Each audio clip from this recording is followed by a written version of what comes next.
With the end of the Second Sino-Japanese War, the fires of civil war were stoked again. Not that they ever went away, mind you, but they've been stoked again. However, more may have been avoided, as the plan to meet between Chiang and Mao was devised. Peace talks for a united and democratic China were to be discussed. This, however, did not go far, as peace talks had broken down and fighting between KMT and CPC forces had begun. Oh boy, more people have to die. Great.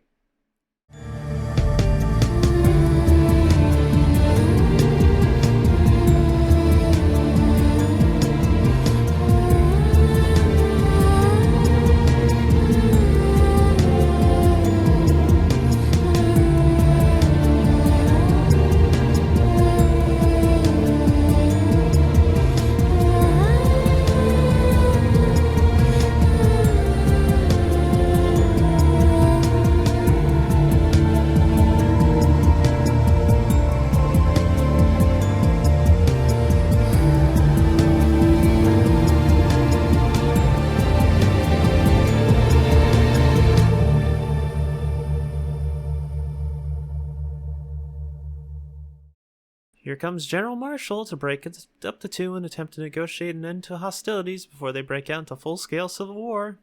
His Marshall mission succeeded in bringing both of the factions to the negotiating table, and on the January 10th, 1946, an armistice was concluded. These talks would break down, despite the two agreeing on democracy, a unified military, and equality for all Chinese political parties. The new battle would be in the recently liberated territory of Manchuria, where the Soviets had withdrawn and the scramble for the province had begun. This would see the KMT gain control of Mukden, Shenyang, and the CPC control much of northern Manchuria. When the nationalists had taken Changchun in May, a 15-day truce was declared in the province, which effectively gave the losing communists time to regroup. Fighting would continue in Jehol, Chengdi, northern Jiangsu, Hebei, and the Shandong Peninsula. Forever beating a dead horse, Marshall and new ambassador arrived to China, tried to end hostilities and get the two to form a coalition government, which did not get far off the ground as the two sides refused to give up their acquired territory. By September, the nationalists sieged down Kalgan, which led to Zhao Enlai withdrawing from any such peace talks. Zhao was then invited to Nanjing to attempt to get the CPC to join the National Assembly, with the KMT even ordering a ceasefire in early November 1946. By the 20th, Zhao fled Nanjing by aircraft to the communist capital at Yan'an. He then informed Marshall that if the KMT would dissolve the illegal National Assembly and roll back all gains where they were in January, the two may reach an agreement. The National Assembly would adapt a new constitution which guaranteed Mingquan or Sun Yat-sen's governance rights. However, until enacted, this would leave the nationalists under Chiang in charge. Marshall would leave China and express his frustration with the nationalists and communists for continuing the civil war, especially after all China had gone through. Using the American ambassador as a middleman, the nationalists expressed their willingness to conduct peace talks again, with the same response of only if the borders were moved back to how they were in January 1946, and added that the new constitution will never be ratified. In January 1947, the nationalist government would establish 4 points as a guideline for future peace talks: a ceasefire, army reorganization, reopening of communications, and a just and equitable solution to the problem of regional administration. The next order of battle was give and take, with the communists seeing gains in vital Manchuria, and the nationalists seeing gains in Shanxi and Shandong. By March, Chiang seemed to have given up a peaceful resolution when he charged the communists with armed rebellion. Now all he needed was to reinforce it. Yan'an, the communist capital, was seized by the nationalists much to their elation, but this however did not stop the communists, who were certain of their final victory.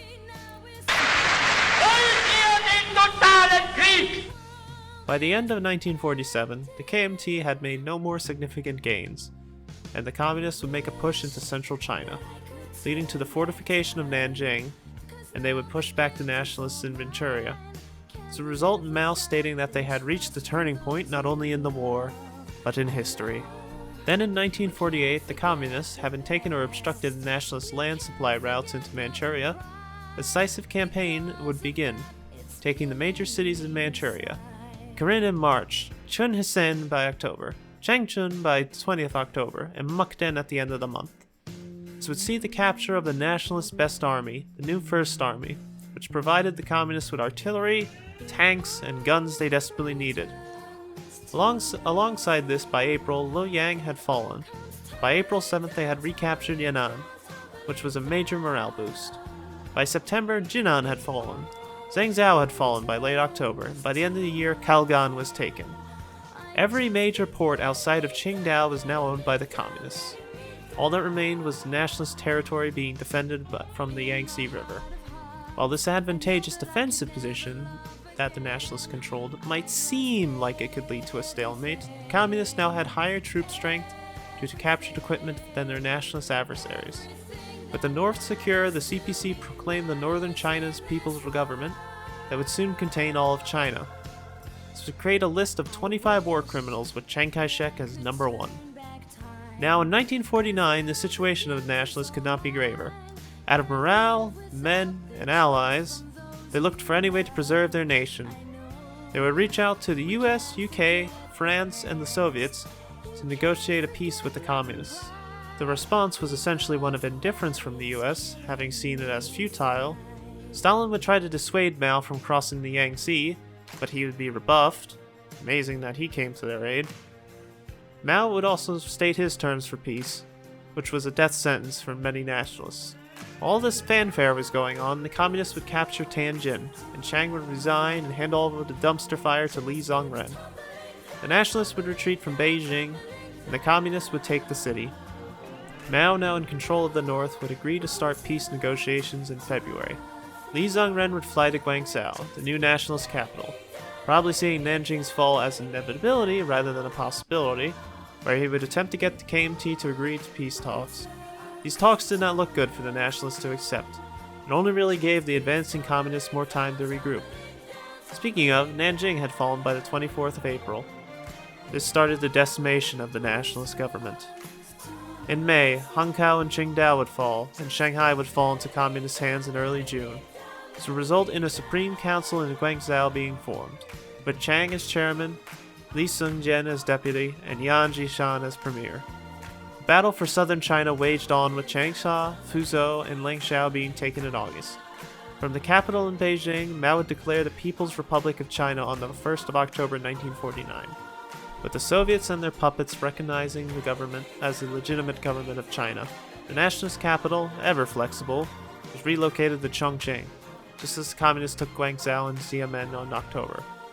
This would not last long, as the nationalist government had moved the capital to Chengdu, and Chongqing would fall to the communists. By December, it was decided that the capital and final stand would occur in Taipei, Taiwan. With the capture of Nanning, one of the last nationalist armies would flee to French Indochina and the island of Hainan. As one final insult, or an opportunity of survival, the provincial governors of Xinjiang, Xinjiang, and Yunnan all swapped sides to the communists. The civil war had concluded, officially, but hostilities would continue for years to come. The mighty nationalists who had dared to revolutionize China were confined to no more than Hainan, which would fall, some islands, and their base of Taiwan. The communists, initially a little state without friends, without recognition, which had endured so much, now virtually controlled the mainland.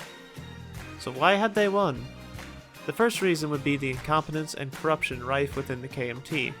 The tax collectors were hated for their unfairness, Chiang a dictator in all but name, and nationalists were decentralized compared to the communists.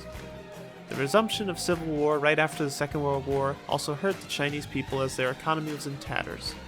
This resulted in turning many of the common people to the communists, as they were not relieved by the government, just taxed more and more and losing faith in said government. This also helped stir students, intelligentsia, and others to protest against the government, seeking a compromise with the communists. There was also a large ignorance, or not really caring for the peasantry, mostly living with the cities as their priority. Another fundamental reason the communists won was the lack of competent rule over the initially massive nationalist army. The Second Sino-Japanese War saw to help show their incompetence more with the overwhelming defeats suffered due to Japanese advance. The overwhelming centralization of the CPC's forces would again play a major role in their victory, being significantly more coordinated. Finally, during the Civil War, the communists made effort to improve the lives of the peasants and their faith in Mao, and canceling their debts also helped.